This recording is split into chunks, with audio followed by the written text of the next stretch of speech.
梅季台风还没有到花莲港上，有一辆负责吊挂消波块的吊车就被强风吹倒，吊车呢翻覆在赏金码头边，当场砸毁赏金码头的棚架。所幸现场没有游客，吊车司机也毫发无伤。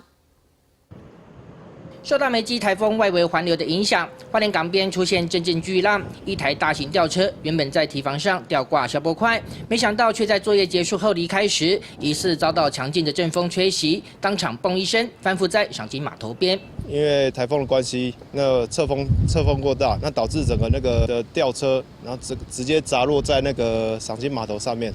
可能风大了，脚没有支撑，没有装啊。是这样子。那有人受伤吗？应该没有了。 这起吊车翻覆的事件是发生在上午11点左右，港公司因为担心巨浪会造成防波堤受损，一大早就派出一辆大型吊车前往吊挂消波块。没想到这台吊车在滔天巨浪中作业都没有事情，却在离场时受到强劲的侧风吹袭。目前赏金码头它前面的遮雨棚有受损，还有水塔有破损的部分，已经有联系那个花莲区域会的来协助处理。